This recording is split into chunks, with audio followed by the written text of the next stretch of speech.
And we are live. What's up, everybody? Happy Monday to you. Congratulations to all you Kansas City Chiefs fans out there and everybody out there in Kansas City. I know you guys are having a good year, man. Having a good year out there. It's been a successful time for you. Getting myself set up here on the chat, here on YouTube. All right, we got a bunch of you guys already on. 13 of you already thumbs up. I love it. Before the show even started, 13 thumbs up. That's awesome. Guys, we have a lot to discuss tonight. So it's going to be a heated one, okay? It's going to be a heated one. So get on the phone lines. We'll open those up in a few minutes. And I want to hear your guys' opinion on this stuff. But I have to have a couple rants tonight, just a couple of them, because, damn, there's some craziness going on in this world right now.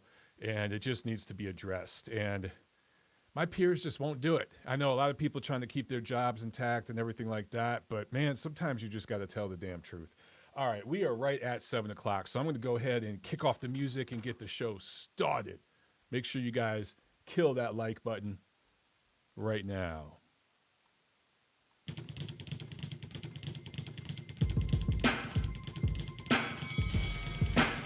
Hello and welcome back, fight fans, to episode number 207A of the Neutral Corner Boxing Podcast. I'm your host, Michael Montero, for Montero on Boxing. And tonight, it's going to be a heated show, all right? We got a lot to talk about, guys, a lot to discuss. From everything from Gervonta Davis's viral video putting his hands on a woman to the New York State Athletic Commission getting crazy and overreacting to Ivan Redkach. There's just so much going on. So before I get into the news and notes, I want to remind you guys that we are a call-in show now. We'll open up the phone lines in a few minutes. The number to call is right there on the screen behind me, 213-267-7787. For those of you watching live on YouTube, the chat is still open, man. So go ahead and just go away in the chat, or go away. Go at it in the chat. What am I saying? Don't go away. Go at it in the chat. And if you have a question, you can super chat there on YouTube or else call in, all right? So we'll open up the phone lines in a minute. As always, the best thing you could do to help me out is spread the word about the show, okay? Right now, guys, we need some more YouTube subscribers. I know a lot of you guys are watching this show, and you guys message me a lot and say, man, how am I unsubscribed from you?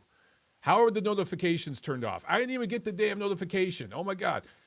Always, every week, check. Make sure you're subscribed. Make sure you got the notification bells on, because for whatever reason, YouTube runs these new algorithms and everything, and they like to unsubscribe people. I don't get it, but that's what they do. So make sure and check that you're subscribed and you click the bell for notifications so you know the second the show comes on, all right? Also, Twitter. If you guys are on Twitter, make sure you follow me. My goal this year is to get my Twitter to 10,000. We're pretty close, but I'm trying to get that thing up over 10,000. So make sure that you're following me on Twitter. If you're listening to this on iTunes, Spreaker, SoundCloud, wherever it is, make sure that you're following, subscribing, liking, dropping a rating, all that good stuff. That is what helps me the most. A lot of you guys out there love listening to the show, love watching the show, and I love you for doing that. But not all of you are subscribed. Why? How do I know this? Because I can run the analytics reports. I can see thousands of you watching on all these different platforms, and you're not liking the videos, you're not subscribing, you're not tweeting it out. So please help me out, spread the word. All right, guys? Let's get into, I want to get right into this situation with Gervonta Davis. So if you're watching this show, that means you're a boxing diehard. It means you already know that Gervonta Davis put his hands on a woman. And there's a video of it. Oh, Jim Lampley. Oh, Jim, you didn't need to comment like that. Jim, that was inappropriate. It wasn't hitting. It wasn't bang, bang. But Gervonta Davis put his hands around a woman's neck. I guess this is the mother of his child. Lifted her up, pushed her out of an arena. I think there was hundreds of people there. It was, I don't know if it was a Superbowl party or what was going on, but it was in public in front of everyone. Anyone could see this. It wasn't a private moment or anything like that. So this video went viral. Gervonta Davis, his name was trending. This was not a good week. It looks like he's disabled, I think his Twitter account, or maybe it's the Instagram. He's wiped them or disabled them, whatever it is. It just got off social media. So clearly Leonard Ellerbe picked up the phone and said, dude, what are you doing? Get off of social. Because he posted some response. It might have been on Instagram or something like that, where he said, hey, I didn't hit her. Come on, it wasn't that bad. That's basically what he was saying. And so he's off social right now.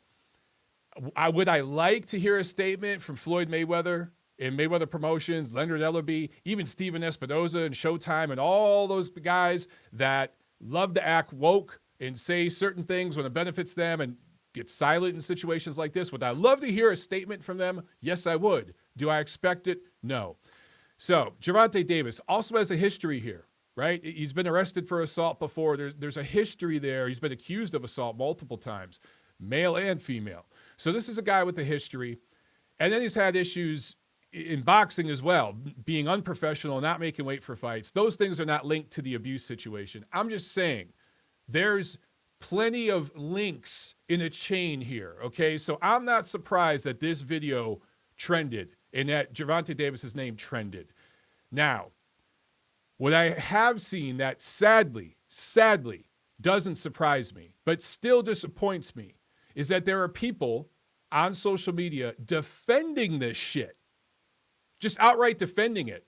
Finding ways, doing all these mental gymnastics to defend this behavior. And let me be clear about something. Fellas, it is never okay to put your hands on a woman like that, unless it's a self-defense situation or something like that. Ladies, it is never okay for you to put your hands on a man like that. Never, okay? Unless it's a self-defense situation. End of story. That's it. There is no, well, gray area. No, it's just no. You don't do it. There's no defending this. Although there are people out there defending this. That sickens me and pisses me off. But what pisses me off worse is that there are YouTubers, there are Facebook boxing chat rooms and popular Twitter profiles related to boxing out there trying to do this whataboutism. For those of you who don't know what a whataboutism is, look it up, okay? It's kind of a new term or whatever, but actually it's not that new of a term. But it's basically, without getting into all the details, it's comparing two things. It's a false equivalency. How about that? In this situation, there's a bunch of people saying, well, what about Kovalev? What about Sergey Kovalev? He put his hands on a woman too. Supposedly, he was accused of that. There's no evidence. It hasn't been proven in court yet because he's going to go to court. He's going to have his day in court. And so there's a bunch of people out there playing the whataboutism game and trying to bring up Sergey Kovalev's name is a means to justify what Gervonta Davis did. And then there's some people taking it further than that and saying, well, man, when Sergey Kovalev did whatever he was accused of doing last year, which again, he's going to have his day in court. It was delayed, but he will have his day in court in California later this year, I believe. Correct me if I'm wrong, guys, but I believe it's later this year. Why didn't that trend? Why didn't, when Sergey Kovalev apparently put his hands on a woman, why didn't that trend? Why wasn't his name trending on social media? It must be because of fill in the blank. And people are using all sorts of different reasons. It's the typical bullshit. It's the divisive identity politics game, right? And there are people, particularly on YouTube, doing this. I've seen some of the videos, the titles of the videos. I can't really watch more than 30 seconds because they're so bad. That try to get into this, and it's so obvious what these people are trying to do. They are trying to divide human beings. They are trying to create division between people, boxing fans mostly, because that's why we're all here, in attempts to profit financially.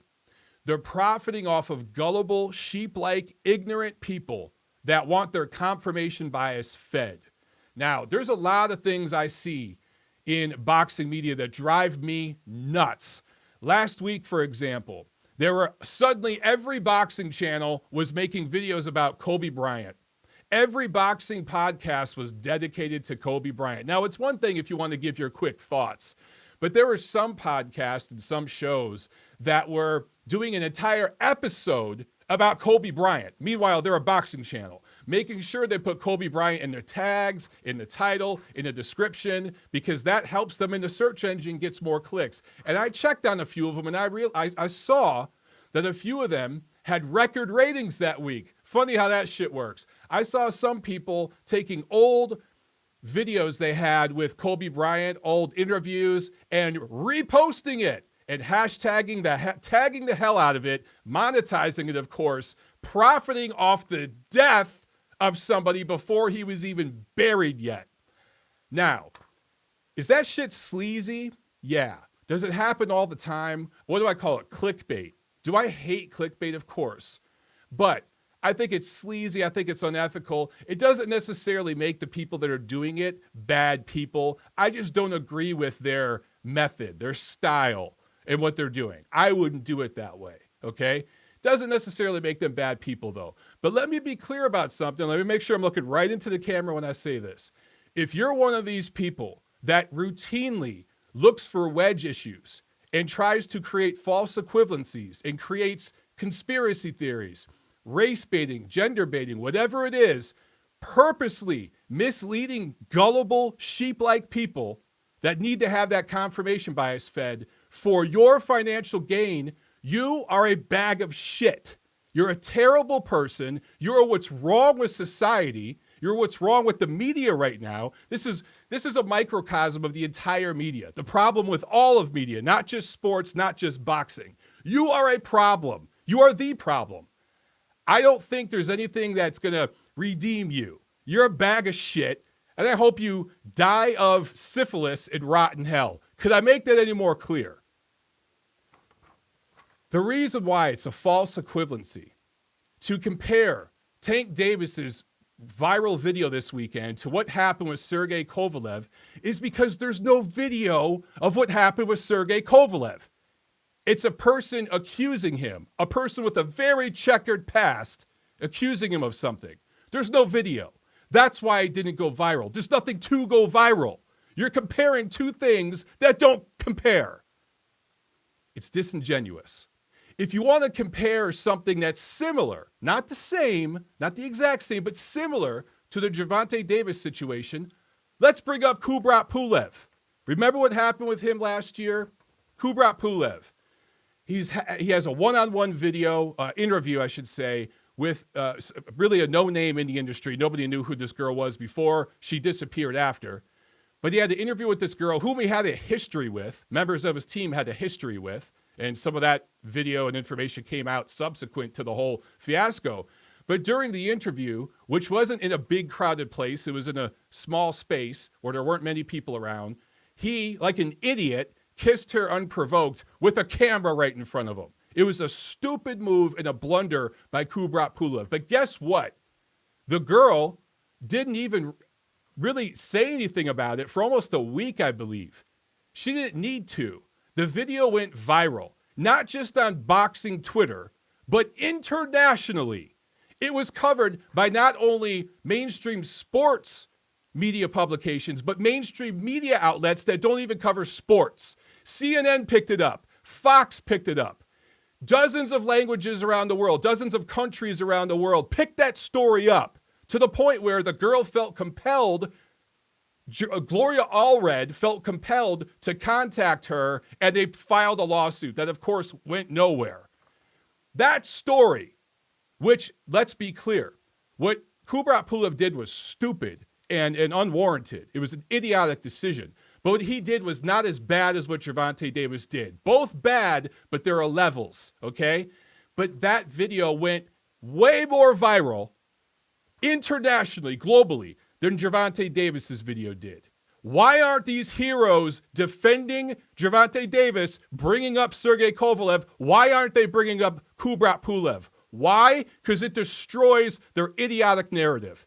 And all the sheep that keep clicking on their videos and giving these guys money and financing their horrible, shitty lives, that would destroy their confirmation bias. It wouldn't feed it. Kubrat Pulev, suspended, fined, had to take a sensitivity class, or what was it, a sexual assault sensitivity class by the California State Athletic Commission.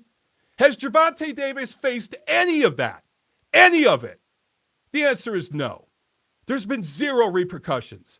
Even the network he fights on, Steven Espinoza, Mr. Woke, hasn't said a goddamn thing. So can it with this shit? Stop trying to make these false equivalencies.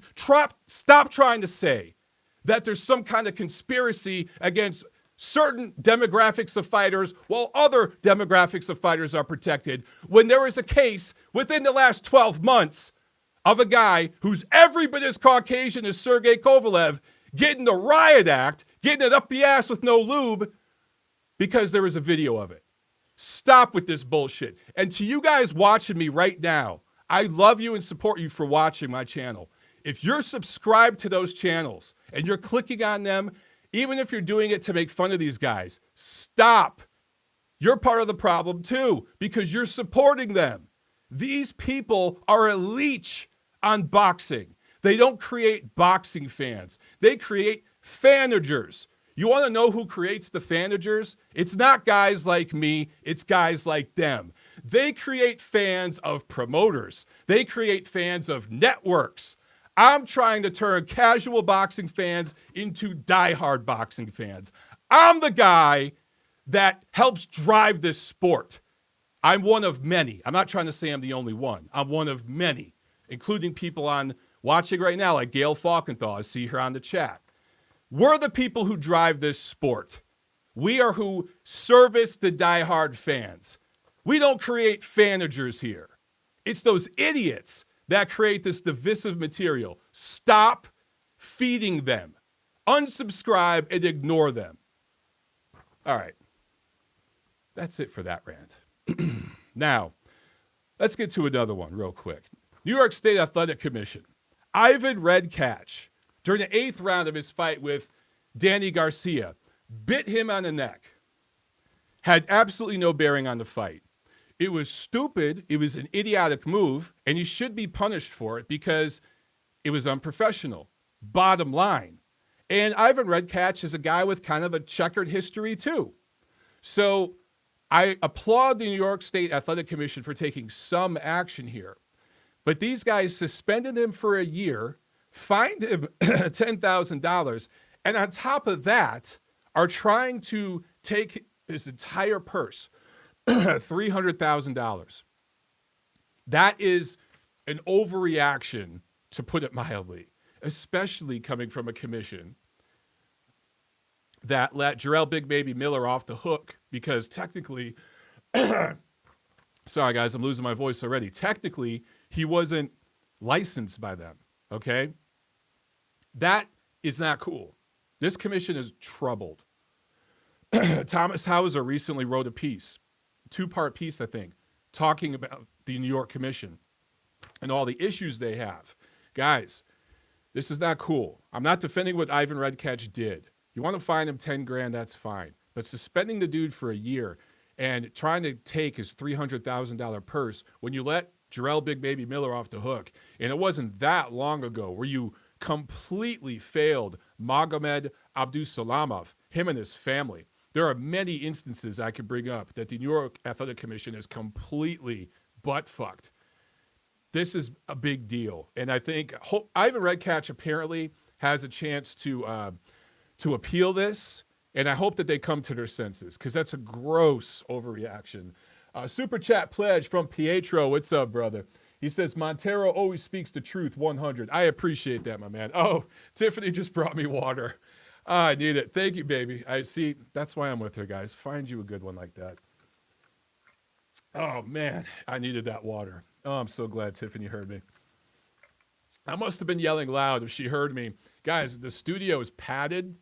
It's soundproofed, and she's upstairs working, so I must have been yelling pretty loud. I apologize for any of you with ears that I just destroyed. Okay, I have one last news and notes item, and this is a good news thing, okay? So we had some shitty news to talk about. Let's talk about some positive stuff. April 25th, Naoya Inoue versus John Riel Casimiro. I like this fight. I like this fight a lot. Japan versus the Philippines. I think this would make a lot of sense in Los Angeles. This has like StubHub or Dignity Health, whatever the hell it's called, written all over it. I love it. And I hope that that's where they put it. I don't think a venue has been determined yet, but that would be awesome, man. Absolutely awesome. That is going to be a great fight. And for Naoya Inoue, he just got he just went through a difficult murderer's row of opponents in that tournament, right? And what does he do right after the tournament? Soft touch? No. He goes right after this dude who just upset one of the top fighters in the division, Zolani Tete. So awesome move. It proves that Inoue has that fighter mentality and he feels like he's got something to prove. I love it. All right, guys, let's see here. While I get ready to set up the phones here, I'll begin to review last Thursday's DAZN card. So DAZN in Miami, good card indeed, but damn, this thing went way too long. Thank you for calling Call-In Studios host and call screener line. Please enter. You know, I like the DAZN cards going long. I think that's a good thing. Enter your 6-digit PIN number. Hang on, guys. I'm putting in all my PIN codes here to get the phone line set up. Welcome, host. All you right. are now in the host room and can manage your callers from the Call-In Studio web phone interface. lines are opened up, 213-267-7787. So you guys go ahead and call in. But like I was saying, I like the DAZN cards that start, or not, I like the DAZN cards that are loaded. I like how there's a bunch of fights on here. I like that some of the younger prospects get eyes on them. I love that. But I didn't go to bed till after 2 a.m. because I covered that card for Ring TV. I had to post 4 articles that night. I covered that card deadline for ringtv.com. And man, these shows just go too damn late. Oh, did you guys hear me dial the PIN number? Man, see, this is why I need help, okay? This is why I need help doing this stuff. That's hilarious. All right, well, we already got a caller on here. 917, you were on the neutral corner. What's up? 917, hello. 917. Oh, a knockdown. He or she just dropped. All right, well, call back. Okay, so these Matchroom cards, they have to start these things earlier, man. Start it earlier, okay? One of the coolest things about when I was back on the West Coast and covering fights is like the doors would open at like noon or 1 o'clock. You could go in there and see a whole card, and the last fight the main event might be at 10 p.m., sometimes 11 p.m. if it ran really late. But actually 10 p.m. was probably the latest I was ever there. And man, that was awesome. Why can't we have that on the East Coast? Why can't we start these cards early? It's not like the early undercard fights are being viewed by that many people, right? It's about the main event. That's what people are tuning in for. And if you have a main event starting at 1 o'clock in the morning, technically on a Friday morning, right? Thursday night, Friday morning, no one's watching that shit. So DAZN and Matchroom, you have to do a better job with this stuff. All right, 917, you're back on the neutral corner. What's going on? Hey, how you doing, Michael? How's things? This is Dennis from Florida. Hey, what's up, man? How you doing? Thanks for calling in. Good.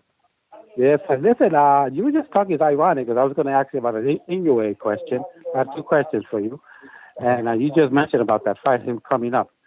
I love Inoue. He's one of my favorite fighters. Great fight last year that you called with Bonilla. But I want to ask you, who do you think his toughest opponent will be in the future? It depends on how high he goes up in weight. You know, I think that the goal right now with Top Rank, they eventually want to get him to 122, and they want to get him in there against Emmanuel Navarrete. Now, Inoue is a lot faster, a lot more athletic, but Navarrete is a big, strong guy for that division. He's tall. He punches down with leverage, punches in bunches, volume. And I think that's going to be a big challenge for Inoue. I slightly favor Inoue in that fight, of course, but I think that's going to be a big challenge. And I think we need to see how he looks in that fight before we can start talking about guys at 126. I think that 126 is probably going to be the ceiling for Inoue. Right. Oh, okay, that's good. Yeah, I was happy that he was signed with Top Rank. So he's one of my favorites. Real solid guy. But my second question is, anything you hear about Pacquiao's future opponents? Have you heard anything now since it's been a while? Yeah, so with Pacquiao, what they wanted to do is have him fight Mikey Garcia and they wanted Errol Spence to fight Danny Garcia. And the goal was to have, Pacquiao win, Spence win, and then those two fight at the end of this year.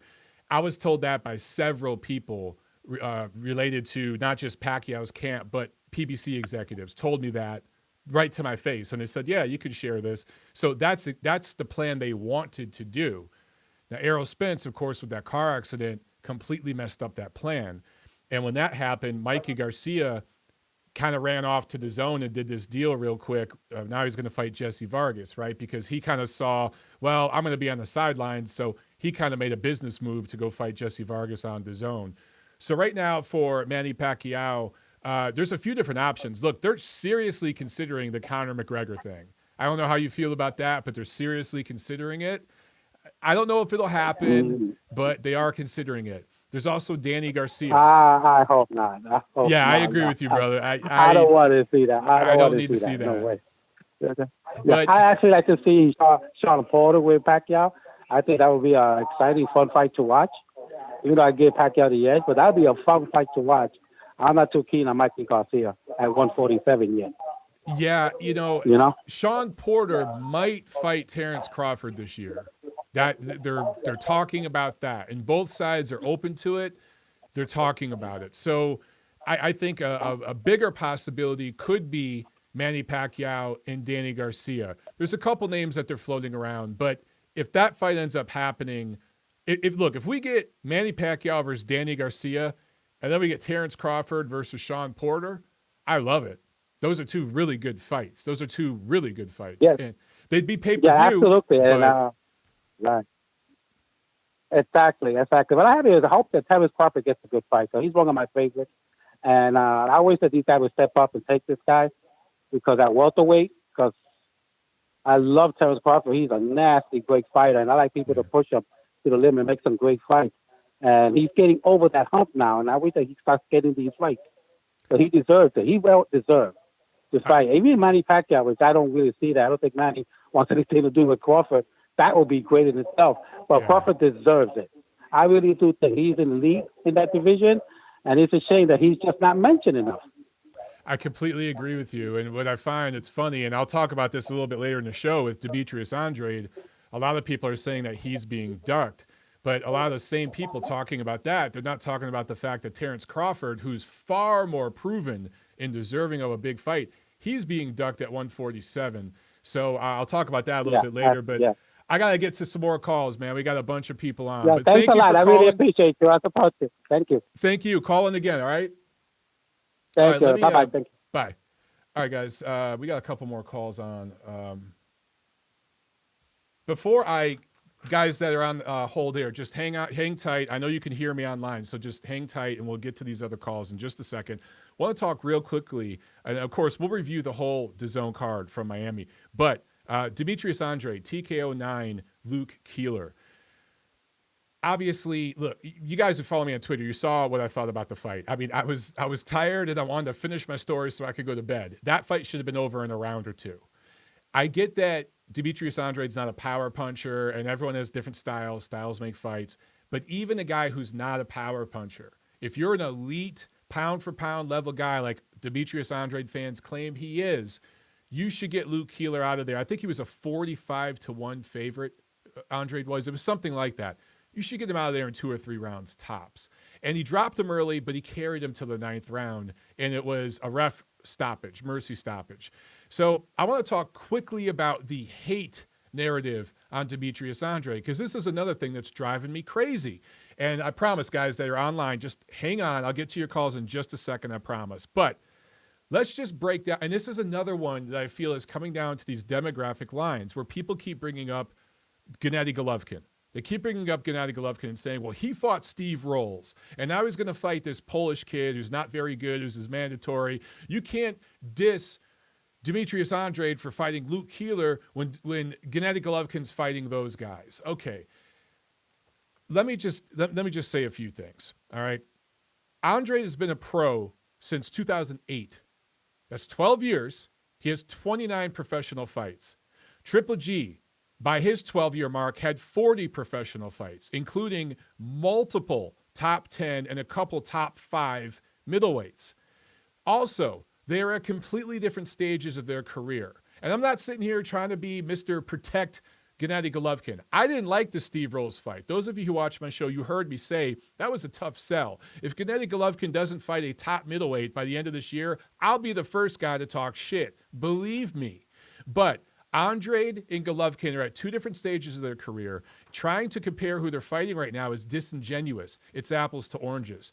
Bottom line is this. Andrade walked away from a fight with Jamal Charlo back in, I want to say 2014, 2015. He walked away because Rock Nation Sports basically said, don't take that fight. We'll give you this suitcase full of money. Walk away from that fight. So Demetrius Andrade walked away from a career-high payday and a potential breakout statement-making fight against Charlo all those years ago. His career has been shit ever since. That's 100% on him. Now, the Billy Joe Saunders fight fell apart because Billy Joe Saunders cheated. That's not on Andrade, but everything else is, okay? Golovkin never walked away from a fight like that, especially when he was being ducked. Right now, Demetrius Andrade is in the same situation Gennady Golovkin was in about 10 years ago. 2010 and 2011, Golovkin fought on the road. He was in litigation with the German promoters. He wanted out of his contract because the German promoters allowed other fighters like Felix Sturm to duck Golovkin. And the WBA allowed it. Go figure. The WBA allowed it. So Golovkin, because he was in litigation, was not allowed to fight in Germany or America during all that. He had to go on the road. He fought in like 4 different countries, I think. Barely covered costs during that time.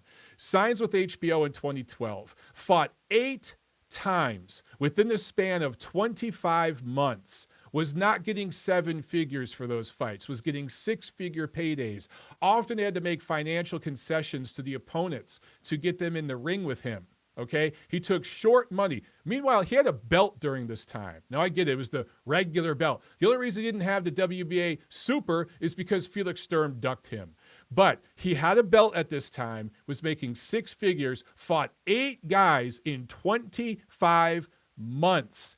He did not start making 7-figure paydays, Gennady Golovkin, until 2015 when he fought Martin Murray. Demetrius Andrade is making much more money fighting guys like Luke Keeler. It is not the same thing. Golovkin went through the gauntlet. He proved himself. He had to start over in his 30s here in America. And I hear people saying it's not fair because Golovkin has a built-in fan base. There's a demographic benefit. Are you shitting me? He came here. He didn't speak English. Gennady Golovkin's dad is Russian. His mother's half Korean. So he's a quarter Korean, half Russian dude born in Kazakhstan whose career started in Germany. There's no demographic for that here in America. And he moved to Los Angeles, which is predominantly Mexican-American, okay? Mexicans of every race, but Mexican heritage. So he had no demographic. He had to build it from the ground up. He eventually got the big fights with Canelo and Jacobs, and now recently Derevyanchenko. So if he wants a softer touch in between, he's kind of earned that. Remember Miguel Cotto when he fought everybody, won some, lost some, but toward the twilight of his career, when Gennady Golovkin became his mandatory when he beat Marco Antonio Rubio, Cotto said, you know what? I'm going to give you $500,000 and not fight you because you're going to beat the shit out of me. And I'm going to go fight Canelo Alvarez for a hell of a lot more money, and he's a lot easier to beat right now. What does it say that Miguel Cotto is willing to give this dude $500,000 and go fight Canelo? It shows you how feared Golovkin was at the time.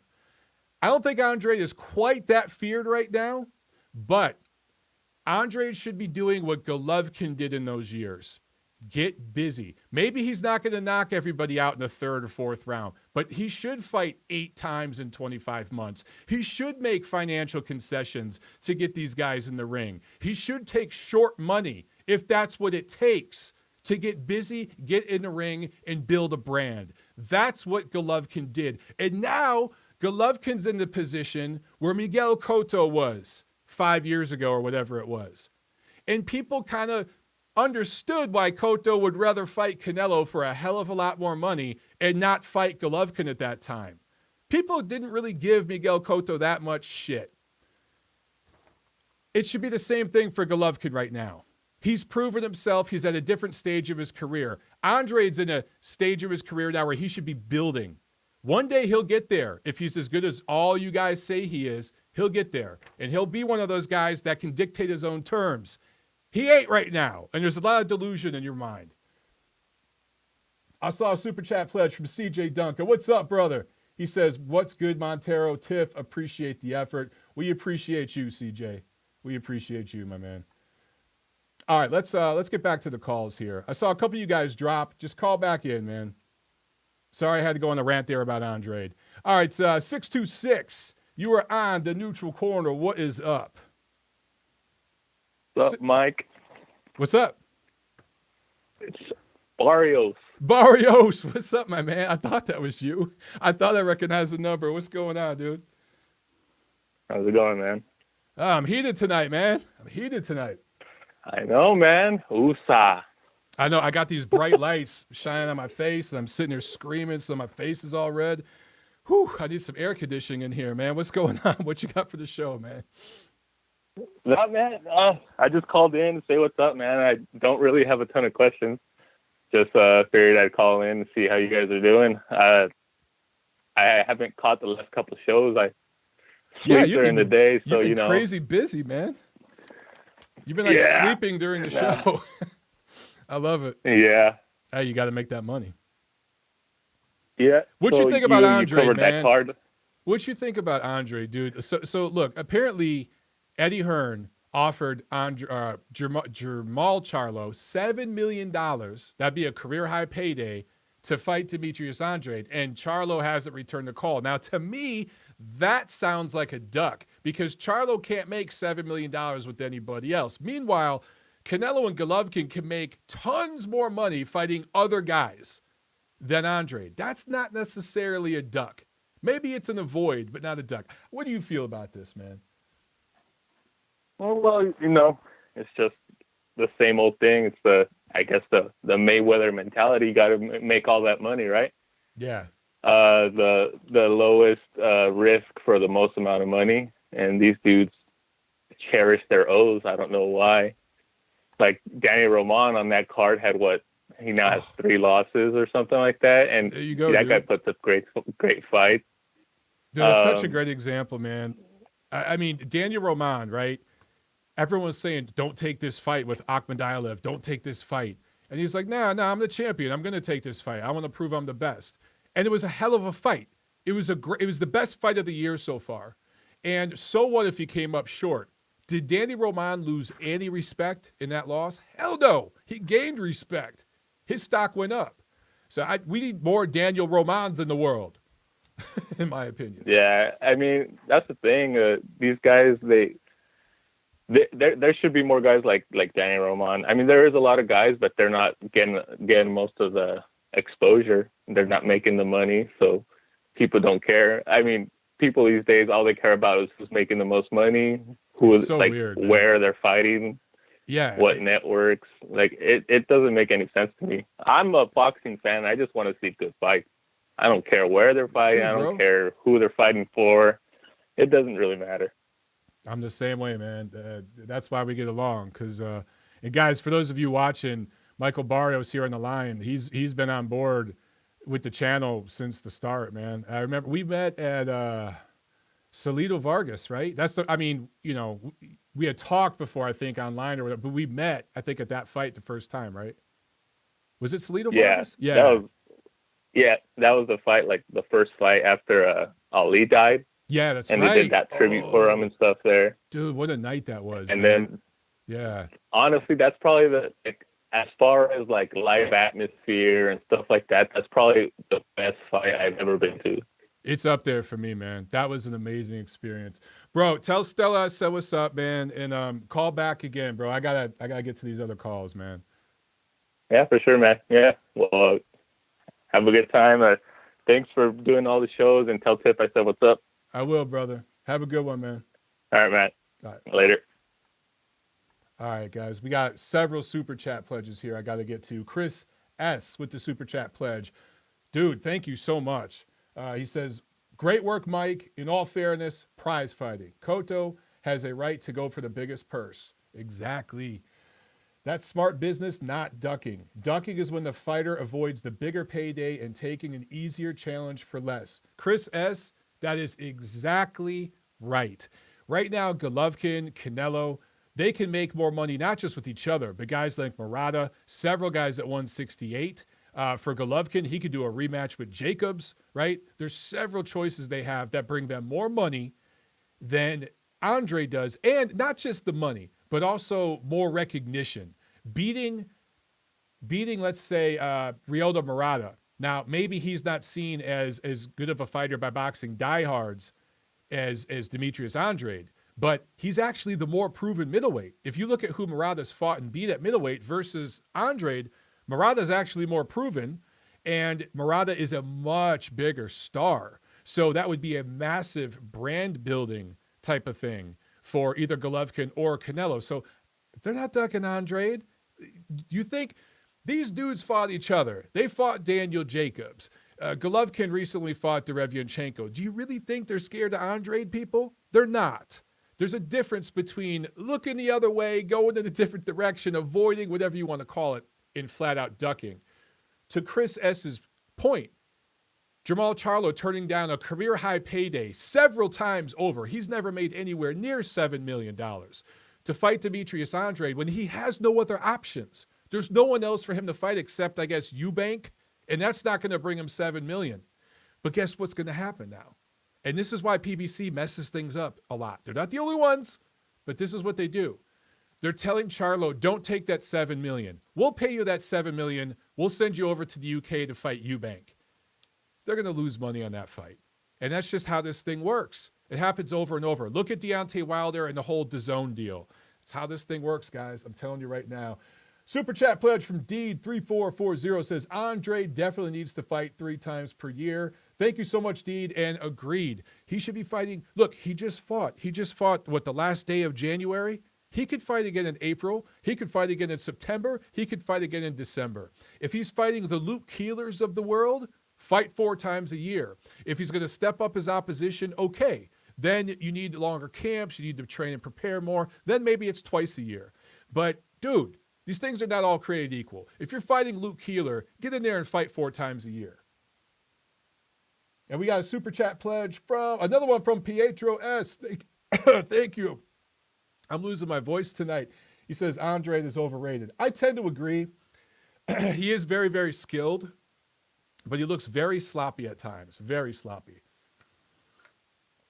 Man, I screamed too much at the beginning of the show, guys. I am freaking losing my voice. Let's go back to the calls.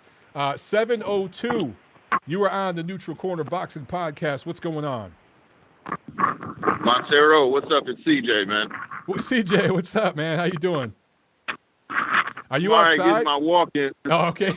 Yeah, I'm trying to get to somewhere where it isn't as windy. It's the rare time in Vegas where we get some kind of decent weather. Hopefully you can hear me a little better now. Yeah, I can hear you now. I figured you're outside. What's going on, man? I'm just getting my walk in since I still can't get on a plane, but, it's cool to be able to catch you live and be able to get on to the show real quick. So, I saw that you were starting to get riled up about this whole Andrade and then just the fact that they're not being able to make fights for this guy.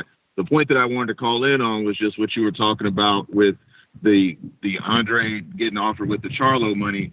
You got to, if I'm going to be funny when I say it, though, you got to thank Al Heyman for that, because as much as he's given these bad bags to these guys for fighting somewhere else, if you go back to like that J-Rock vignette they did before the Rosario loss, he was looking at a property that he was splitting from a main house to a duplex, and he even put in there, he's like, I want to thank Al Heyman because, Al kind of put me into real estate, this, that, and the third. You also got to think, if you're getting your fighters into real estate, what can you do?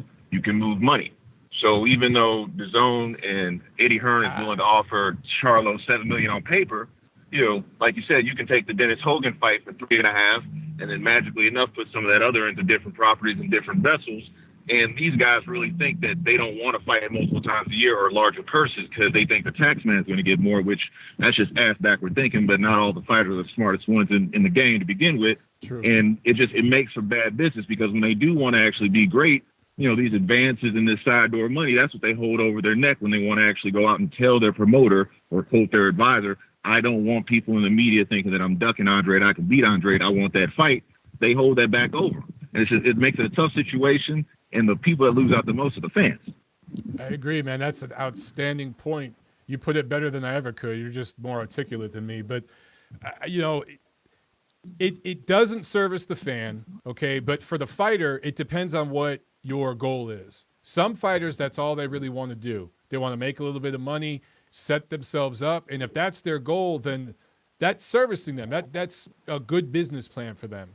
But if your goal is to have some sort of greatness and long-term success in this business, I just feel how many times have we seen these guys look so rusty in fights because they fight once a year, or when they finally step up, they get completely crushed and embarrassed. We've seen it multiple times, man. I'm telling you right now, I'm big on Terrence Crawford. You know that, right? But I just have a feeling when Terrence Crawford fights Sean Porter, Danny Garcia, if he fought any of those guys, I don't think he just beats them. I think he decisively beats them. And that would really hurt the PBC brand with those welterweights. I think they all need to keep kind of fighting each other. There's a reason Manny Pacquiao avoided that dude when they were with the same promoter. There's a reason Pacquiao didn't want into him. You know what I'm saying? Yep. And, even to that point where there were the PBC shills that, get on the different media and blog posts talking about that Sean Porter is considering trying to take a fight against Terrence Crawford. There's no value in the PBC pushing Sean Porter over to that side of the house now at this point. And the worst part about it is that they did decide to give Sean, basically, we appreciate your hard effort for fighting everybody in our round robin. The first thing that the PB Shields will say, well, Earl took him out when he was still fresher and he looked more dominant. So he's not going to get the credit off of it. There's no real value in Al pushing that chess piece across the board to give to Top Rank. The biggest thing that they can do on the Top Rank side when it comes to Bud is just keep him as busy as they can. Shit, even if that means him taking that 154 fight on a one-off.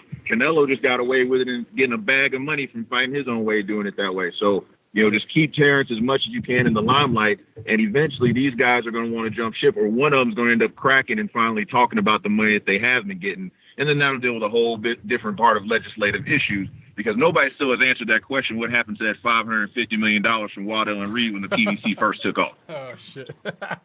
Yeah, it's that kind of just went quiet, didn't it? That's a lot of money to just kind of disappear. But you talked about real estate. You know what I'm saying? That's all I'm going to say. But, yeah, man, wow. That's why I thank Al Heyman all the time, too, in that case, man. Yeah. Hey, dude, great call, man. Enjoy your walk. I got to get back to the show. But tell the old lady I said what's up. You keep up the good work. You too, man. You too. I Call will. again. All right, now be well. All right, now. Later. Right. Man, what a great call from CJ. He's just way more articulate and a smarter guy than me, so he knows how to put the words together much better than I ever could. But wow, what a great call, man. All right, guys, back to Thursday in Miami real quick here. So I briefly touched on Akhmadaliev split decision win over Daniel Roman. I wanted to go back to that fight. He's now 8-0, Uzbekistan native, southpaw, now fights out of Cali, has the unified IBF and WBA super bantamweight titles. This was an interesting fight, very good fight, two completely different styles. And I feel that the DAZN commentary crew had an off night, a really, really off night, because I feel like Chris Mannix, I can't remember what his score was. If any of you guys remember, let me know. But him and Sergio Martinez were giving so much credit to Akhmadaliev and not enough credit to Roman. And I see this happening more and more and more. So Mirjan Akhmadaliev, who they're calling MJ, I'm just going to call him MJ because it's a hell of a lot easier. He does a lot of, to use a football term, a lot of dink and dunk, okay, where he's in and he's out, side to side, in, out. Very flashy, kind of movements, right? And they talked about his dancing background and all this kind of stuff. He's in and out, in and out. The thing is, it's flashy, it looks cool, but he's in and it's bop, bop, it's two slaps and he's out. He's back in, bop, bop, two slaps, he's out. He's in, bop, slap, and he's out. That worked for the first 3-4 rounds. You could make an argument that he swept. I thought he won 3 of the first 4 rounds. Okay, you can make that argument. But Danny Roman started to catch on in the middle rounds. He started to time that shit, and he started to find a home for the uppercut on the inside. And for the slower, quote-unquote, lesser athletic guy to be landing lead uppercuts and counter uppercuts on the inside, that shows a huge flaw in Akhmadaliev's game. And right now in boxing, we see this a lot where there's one guy kind of doing that dink and dunk stuff, right? Where he's kind of fighting in spurts. If you take the whole 3 minutes of a round, there's probably 60 to 90 seconds of it he's actually fighting. The other 90 to 120 seconds, he's kind of just moving. And Tyson Fury does this a lot, where it's a lot of feinting and jittering. You know, he looks like a 280-pound Michael J. Fox in there, right? A bald Michael J. Fox, just jitter, jitter, jitter, right? And then a jab, jab, jab, jitter, jitter, jitter, slap. That looks good, and it's effective in a lot of ways. But what if the opponent is coming forward and consistently working, consistently pumping out a jab, consistently applying pressure, and also going to the body? Sergio Martinez kept saying over and over, I think it was Sergio. I can't remember who the other guys were on the broadcast team. But Sergio kept saying, Roman's avoiding the body attack. He's abandoning the body attack. That's absolute bullshit. CompuBox gave him credit for landing 62 body punches, okay? That's 5 per round. Now, could he have done more than that? Yeah. But he landed at more than twice the amount of body punches that Akhmadaliev did. Those are power punches. And you know what they do to movers like MJ? They slow them down. So it was the proper right thing to do for Roman. Now, I have no problem with MJ getting the decision. I think that he edged it. 7 rounds to 5 for MJ is fine. If you had this fight a draw or even scored it 115, 113 for Roman, that's fine. Close fight. I feel the Uzbek, he barely edged it. But the first half of this fight was a clear, competitive, but a clear win for MJ. The second half of this fight, I think Daniel Roman won 4 rounds to 2. I really, really do. So if they have a rematch, which Daniel Roman wants, I'm telling you, there's a lot of people out there saying that, man, Akhmadaliev is just going to kill him now. I don't agree with that because, again, go back and watch that fight again. Look at the first half of the fight, the second half of the fight. Roman found some things. In between those little dink and dunk movements that MJ made, man, Roman had some nice uppercuts on the inside. He got some really good work done. And he had a short camp for this fight. He was coming off an injury. I'm telling you guys right now, if they do a rematch, make sure you watch that shit live. Because especially the last 3-4 rounds of that fight, Daniel Roman found something that he could take into that rematch. I'm telling you right now, I'm calling it right now. If they do a rematch, an immediate rematch, they go right into it next, I think Roman wins. And I think it's another split decision kind of win. And I think it could set up a third fight. And you know what? I'm all for it because this was a damn good fight. One more thing about DAZN's commentary, who kept talking about how were they wording it? They were saying, I think Chris Mannix was saying that, they were saying Daniel Roman's trainer did not want him to take this fight with Akhmadaliev. Again, coming off an injury, so there's some rust there and everything else. And they were almost agreeing with that sentiment. That's stupid. The narrative should have been props to Daniel Roman for taking this fight. We need more of him in boxing. We need more Daniel Romans. And they beat this home. They said it like a dozen times. He shouldn't have taken this fight. His team didn't want to take this fight. Many boxing insiders thought he wouldn't take this fight. He shouldn't have taken the fight. Shut up. It should be the reverse. You should be saying, I'm glad this guy took this fight. We could use more of this in boxing. Also, I'm glad Akhmadaliev, who only had 7 pro fights, stepped up and fought a unified champion. Also, I'm glad they both fought their balls off and were professionals at the end of it and gave each other compliments and said they'd be down for a rematch. How about that being the narrative? How about that? Some of these commentary guys, man, I'm sick of being Mr. Nice Guy. I can't be the only one talking about this shit. Some of my peers watching this, listening to this, step up. Talk about this shit. I'm sick of it, man. All right. Also on this card, Joseph Diaz Jr. wins a unanimous decision over Tevin Farmer, wins his IBF 130-pound title. I'm not surprised. I told you guys that's what I thought was going to happen. And what was the reason? I can't believe I'm the only one who's bringing this up. I haven't heard any other podcast or show, or certainly the commentary crew at DAZN didn't bring it up. That didn't surprise me. The difference in this fight was that Joseph Diaz, beyond all the amateur experience, and also he fought on some Canelo undercards, and that one, I think when Canelo fought Liam Smith in Dallas, there's like 50,000 people. He's got experience in front of big crowds, fighting on the road back in the amateurs. He fought in the Olympics, right? This guy's been around. But 12 rounds with Gary Russell Jr., the best featherweight in the world. Those 12 rounds with Gary Russell Jr., even though it was a loss, was better than anything Tevin Farmer's ever done in his entire boxing career. Yeah, I'm saying it. I'm not saying it to be a dick to Tevin Farmer. Amazing story. Amazing strength and will from this young man to come back from what he came back from. I'm a Tevin Farmer fan as a human being. He is a credit to the human race. However, as a boxer, he had not been in the ring with anyone on the level of Joseph Diaz Jr. to prepare him for this fight. And it showed. The scorecards were way too close. I think the scores are like 116, 115, 113, something like that.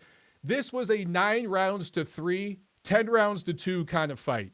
This was a domination by a guy with a massive gash over his eye in Joseph Diaz Jr. So awesome performance by him. Wasn't at all surprised. I can't believe, maybe was he the favorite? No, he wasn't the favorite. I can't believe Tevin Farmer was the betting favorite going into this fight. Looking back, hindsight 2020. Now there's a rematch clause with this one. And let me tell you something. They do a rematch, Joseph Diaz Jr. is going to win more decisively in the rematch. Bank it. All right, we got another call. Let's get to it real quick as I continue losing my voice here. I'm just going in tonight, man. I'm just sick of being Mr. Nice Guy, all right? 305, you were on the neutral corner. What's going on? Hey, Mike, how are you? It's Chris from Miami. Chris from Miami. What's up, man? Did you go to the show Thursday night? With all the shakeup going, Canelo, the weight, Golovkin, who do you see as being champion of middleweight and super middleweight this time next year? Man, it's hard to say because we don't know what Canelo's going to do quite yet. But I think just based on what we know right now, I think that I would say Canelo is going to be the champ at 160. I do believe that we're going to get that third fight between Canelo and Golovkin, and I have to favor Canelo. So I think he's going to be the guy at 160. Now, 168, it's interesting because you've got Caleb Plant and you've got Benavidez, right? You got a couple guys there with the PBC. Those guys need to fight each other, right? And if we get a unification fight at some point this year, if two of the PBC super welterweight or super middleweights fight each other, the winner might not be seen as like the undisputed champion, but they will be the champion of that division. They'll be the top guy because they'll be a unified champ. So, you know, if it's between Caleb Plant and Benavidez, I think Plant might be able to score a decision win there. Then again, Benavidez has the power to hurt him. I'd have to think about that matchup a little more. But I think that would be like the top guy in the division. Callum Smith, technically speaking, I think is the lineal champion right now. I don't know how much longer he's going to be at 168. I just don't. And he's also kind of waiting for a Canelo Alvarez fight too. So there's just kind of too many possibilities. But based on what we see right now, based on what's going on right now, that's how I see it. Cool, man. Well, thanks, and keep up the great work. Thanks a lot, Chris. Hey, Matt. Hey, are you still there? I wanted to ask you. Did you go to the card in Miami Thursday night since you're down there? Didn't get a chance to go to Miami. Okay. I was so busy with work and people in town due to the Super Bowl. Oh, yeah. So I had a lot of clients and friends in town that I had to see, and it was impossible this week. Understandable, brother. Well, hey, man, call back into the show again. All right, I appreciate it, man. Sounds good. Have a good one. You too. All right, thanks. All right, guys. Back to Thursday night. Oh, wait. I think we got another super chat here. Let me check the YouTube chat real quick. We got another super chat from Pietro. Thank you so much, my man. He says, you think Canelo will be able to go back to 160? Look, I talked to Eddie Reynoso, his trainer. in December, I think it was, for a piece I did for the Ring magazine for him winning Trainer of the Year.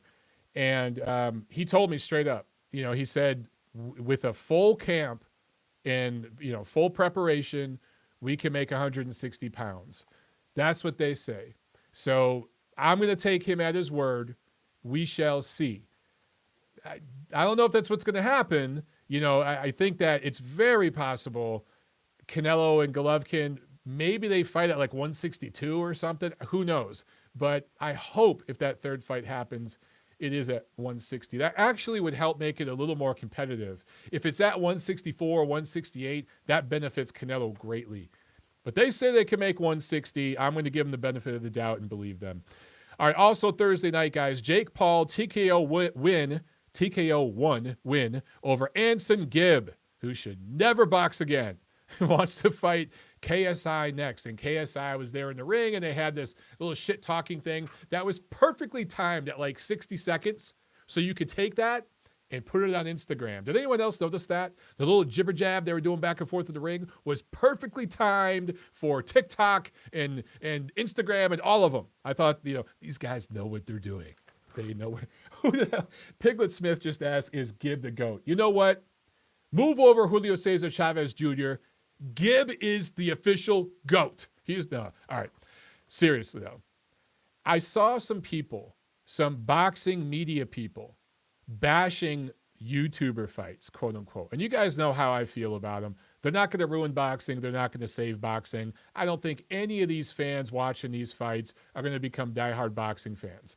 They are teeny bopper chicks that like Paul Logan's haircut, and watch him and say, oh my God, have pictures of him on their wall and shit. That's who's watching this shit. Gail Falkenthal says I'm triggering her about Julio Cesar Chavez Jr. You're right, Gail. I take that back. Jr. is the GOAT here, now, and forever. But back to the YouTuber stuff. That fight, at least Paul knocked out this little dude who was hopping around like a bunny. He looked like some weird little bunny with boxing gloves on. He knocked him out, and it was entertaining. It was way more entertaining than the main event. Jake Paul upstaged Demetrius Andrade, and his opponent wasn't that much worse than Andrade's. Okay, you know what? I take that back. That was disrespectful to Luke Keeler. Luke Keeler would beat the shit out of Jake Paul, KSI, Logan Paul, and Anson Gibb all in the same ring at the same time. I take that back. That was a mistake. Shouldn't have said it. However, I saw several media guys bashing these YouTuber fights, saying, man, fuck the zone. Man, this is bullshit, right? And then you go on some of these guys' YouTube channels, and guess what? There's interviews with them and the YouTube fighters. This goes back to what I was saying at the very top of the show of people profiting off of Kobe Bryant's death. Boxing people profiting off of Kobe Bryant's death last week. Those of you who follow me on Twitter, you saw me post one tweet about it, and it was all 9 names in alphabetical order. I did not put Kobe Bryant's name first. I put the names respectfully in alphabetical order. That was my tribute to all 9 human beings who are all equally deserving of our recognition and sympathy, as well as their families. All of them on one tweet, and tweeted it. Didn't make no videos about it, right? But a bunch of people did that. And the same people, a lot of the same people bashing the shit out of these YouTube fights have videos on their channel interviewing the fighters, previewing the fight, covering the weigh-in, covering the public workouts. So in other words, you profit off this shit just like Uncle Eddie's doing, just like Crazy Eddie. You're profiting the same way, and then you're talking shit to your boxing purist followers on Twitter to make yourself look like a hero. Gail Falkenthal in the chat just said it best. Clickbait hoes. You're nothing more than clickbait hoes. And some of you would say, well, Montero, didn't you cover the event for Ring TV and write an article? Yeah, I did. I wrote an article about the damn fight and posted it on Ring TV. Just like 3 of the other 4 fights on that 8,000 hour long card that didn't end until next Friday. Yes, I did. I didn't put videos on my channel interviewing the fighters, and you didn't see me on Twitter bashing the shit out of the fight. I actually gave Jake Paul some compliments because at least he got him out of there in a round. I also think Jake Paul's better than his brother Logan Paul. I actually think he has a little more potential and just some athletic mean streak nastiness in him that will, I think he's going to beat that KSI dude. Yeah, I said it. He's going to beat that KSI dude. Although KSI definitely got some dog in him, though. KSI could land one of those looping shots. Hey, man, you know what? They're obviously going to do that fight again. And a lot of you out there talking shit, and you're so upset. This is, I'm not going to subscribe to DAZN no more. You're going to be the same motherfuckers interviewing these guys, hashtagging the shit out of it. You know, all these different tags. So the teeny boppers, when they do their little searches, your video comes up so you can make that money while you're talking shit. That means you're a piece of shit. Not as bad as the race baiter guys, though, with the Gervonta Davis, Sergey Kovalev shit. Not that bad, all right? I don't want you to die of syphilis and rot in hell. I want those people to. Not you. You're just an asshole. All right, also on this fight, Romer Alexis Angulo, split decision win over Anthony Sims Jr. Man, am I disappointed in Anthony Sims Jr. I am so disappointed in this kid because he has so much potential. I thought he was going to win that fight, obviously, and he was a prospect I was really keeping an eye on. Looks the part, got skills, got good amateur experience. He just went to sleep. He was like, did he take Ambien before this fight? What the hell was he doing? He was sleepwalking in there. His corner was bitching at him, right? He just didn't fight. The crowd was booing. It's one thing if the crowd's booing, but his corner was like, dude, wake up. You're losing the fight. Get active. Go. And he just stopped. I will say this, okay? I can't say too much about it. When I was in Chicago in October covering that Usyk card, and I saw Anthony Sims Jr. fighting, obviously, right? He was on that card. The night before the fights, after the weigh-in, I saw some stuff from Anthony Sims Jr. that concerned me. He was doing something a fighter should not be doing the night before a fight. It was totally legal, okay? So I don't want you guys thinking it had anything to do with performance-enhancing drugs or nothing like that. What he was doing was legal. He's over 21, but he shouldn't have been doing it. I think you guys know where I'm going. He shouldn't have been doing it the night before a fight. I saw something and just took a mental note and said, ooh, that's something to keep an eye on. So I don't know what to think about him going forward. That's that. All right, Saturday, February 1st. PBC on FS1, Biloxi, Mississippi. Yordenis Ugas scores a 7th-round stoppage win over Mike Dallas, whose corner stepped in and stopped it. Good stoppage by the corner. Dallas wasn't going to win this damn fight. But the upset special on the undercard was a lot of fun. Clay Collard out of the boxing hotbed of Utah. So many fighters out of Utah. He scored a TKO 2 win over Raymond Guajardo out of San Antonio. So far, this is the upset of the year. I know it sounds crazy. There's going to be far greater upsets. But on paper, this is the upset of the year. It's the round of the year. Round 1 had, I think, 3 knockdowns. Both guys were down. And here's the thing, guys.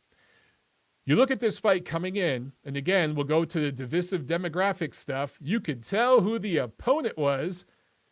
You could tell who the A-side was, right? It was pretty obvious just by looking at these guys, looking at their records, looking where they're from.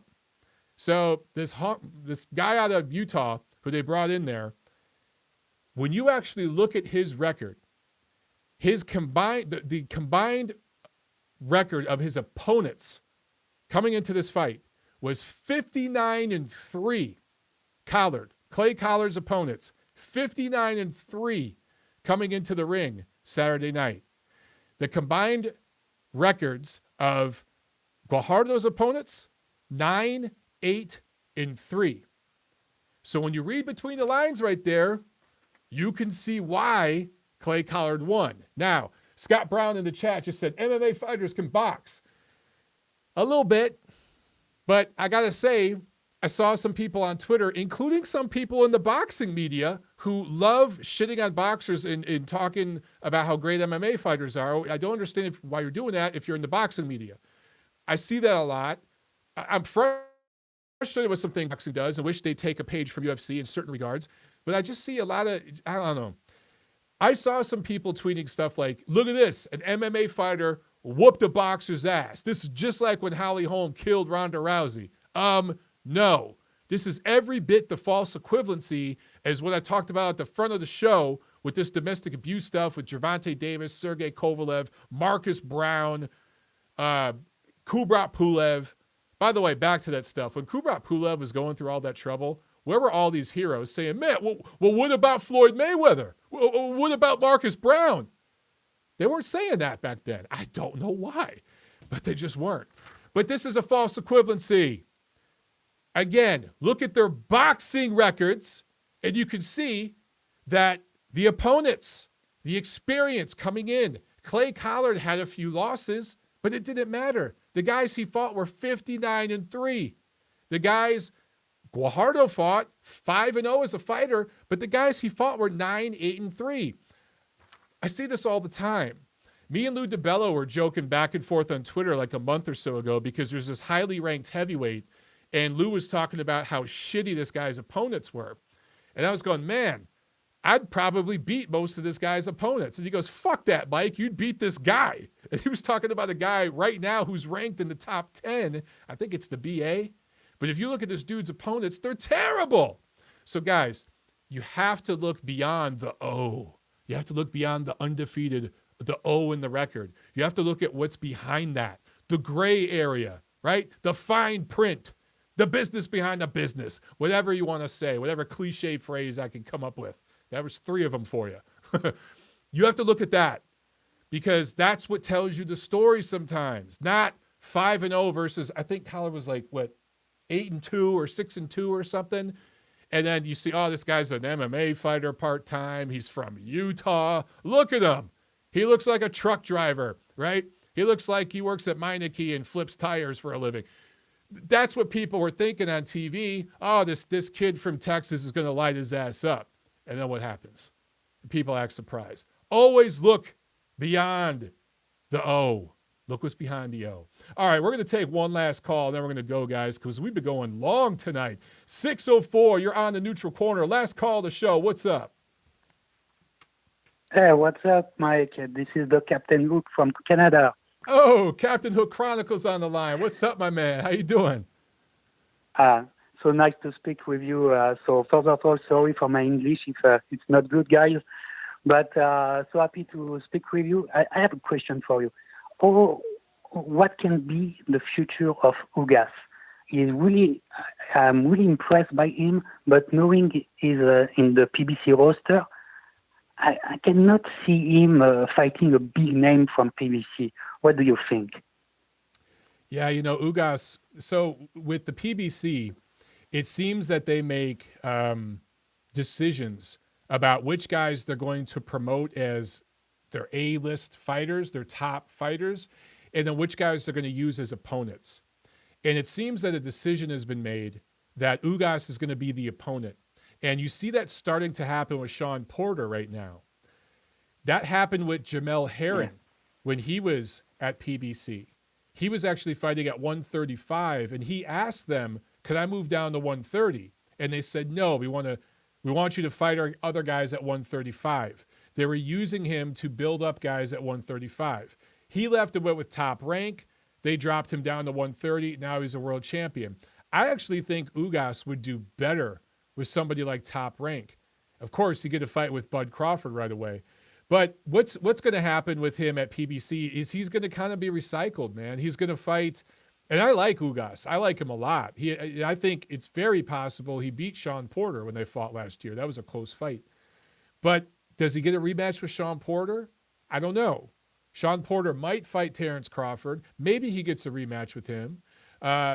Maybe it's Lipinets. Oh, Molly Whoop on the chat just said he's like Sergey Lipinets. That's a good point. Maybe it's Danny Garcia, but Danny Garcia wants a pay-per-view fight. So I don't know, man. Who's he going to fight? He's just going to be one of those guys that's used as an opponent. Maybe he's the first fight back for Errol Spence. It could be something like that. Whoa. Yeah, it's very dangerous for a comeback fight. Fighting Ugas, it's really dangerous. I agree. That would be very, very dangerous. And, according to Errol Spence, when he comes back, he wants to fight a real guy. He doesn't want to come back and fight a tune-up. I think Ugas would be the perfect fight for that. I think put that on regular Fox, maybe put it on in Dallas where he's fought before, and let's see, but I think Ugas would have a very good chance in that fight. The one thing that hurts Ugas, he doesn't have game-changing power. He doesn't have the power to change a fight with one punch. And that's going to hurt him against explosive guys like Spence. Yeah. Leo, man, thank you for calling in, brother. Oh, do you got another question? Yeah, Go ahead. and keep up the good work. Okay. All right. Thank you so much, Mike. Thanks Bye-bye. a lot. Have a great night, man. All right, Captain Hook Chronicles. Awesome. And we got one more super chat pledge from Jason82. He said, did Floyd Mayweather fight any great fighters in their prime? That's a great question. Thank you for the super chat. At a certain point, once Floyd, after the Castillo fights, he was just a different guy. And he managed his career differently. I think Ricky Hatton was in his prime, but he made Ricky Hatton move up in weight. That wasn't Ricky Hatton's best weight. Manny Pacquiao fought Ricky Hatton at his best weight. But Ricky Hatton was certainly still in his physical prime. I mean, to really look at Floyd's resume as like where he was really, really good, you got to go back to when he was at 130, 135. When you beat guys like Corrales, he beat guys like Castillo. Those were good wins considering where they were at in their career. 140 and above, it was more of selective, opportunistic matchmaking. But great fighters in their absolute prime, well, what great fighters did he fight?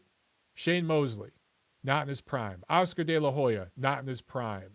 Manny Pacquiao, not in his prime. Who else? Who am I missing here, guys? I'm missing some names here. I don't think he ever fought a really great fighter at their absolute physical peak. Lobitos is saying Zab Judah. I wouldn't consider Zab Judah a great fighter. He was a good fighter, a really good fighter, but he probably was still in his physical prime. But I don't know if I classify him as great. But Larry Merchant in the chat says Canelo. Canelo became a great fighter, but he was not a great fighter at the time that they fought. He was still what I would call a baby contender. So who said Boxing Machamp says Conor McGregor. Oh, yeah, right. Pietro says Gotti. Look, I loved Arturo Gotti. Great action fighter, but in terms of pound for pound level, good fighter, good quality prize fighter, but I wouldn't say he was great. He wasn't up there with guys like Oscar De La Hoya, Shane Mosley at their absolute best. You know what I'm saying? So, man, best fighter in their absolute prime probably would be Judah, Hatton, someone like that. And, again, he fought Judah coming off a loss to Carlos Baldemir. He made Ricky Hatton move up in weight. So as great as Floyd was, a lot of smoke and mirrors. Jason82 says Cotto. Miguel Cotto, I think, is a first ballot Hall of Famer. I think he was a great fighter. Not all-time great, but damn good fighter. Wasn't at his best, and it was above his best weight. So that's just how Floyd's resume was. But look, we can really break down and nitpick any resume in the history of boxing. You really, really can. All right, guys, that is it for tonight, man. What a great show. I'm going to get so much shit for some of the things I said on this show.